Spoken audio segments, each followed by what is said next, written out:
I think it's unconscionable to put somebody through that.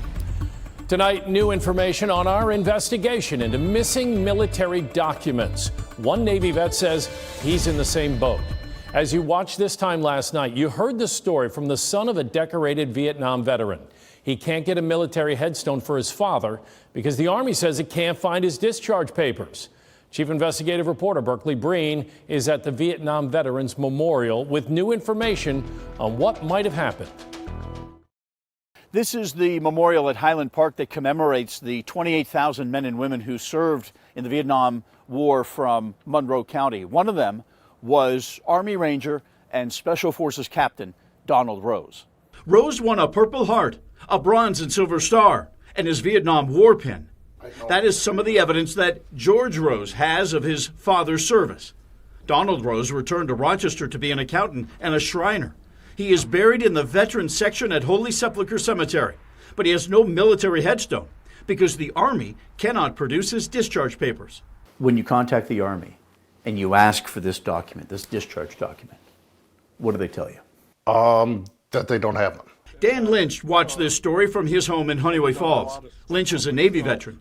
He told me about the 1973 fire at the National Personnel Records Building in St. Louis. As a Vietnam veteran, Donald Rose's paperwork might have been among the 16 to 18 million military documents destroyed. Lynch himself had to wait decades to get his military medical records. How many years did you wait to get the documents you needed from the Navy? 1996 to 2019, which is, what's that, 33 years or something? And when you heard the story about George trying to get the document for his dad and how long it's taken that, what did you think?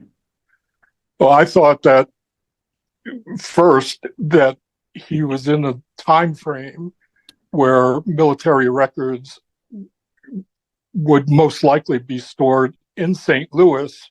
I couldn't believe the medals that that guy had. You know, I'm like, and they don't believe him for a freaking headstone?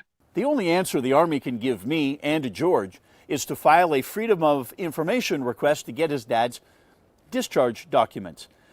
George says he's already done that, and every time he does, he gets a letter back saying unable to locate. He says he's going to file another one, and this time he's going to include our reports. At the Vietnam Veterans Memorial at Highland Park, Berkeley Breen, News 10, NBC. A little more about Donald Rose. He would often welcome people in need into his home in the South Wedge. In 2010, someone he invited in stabbed and killed him. That woman died in prison in 2016. Rose's obituary says he was a decorated veteran.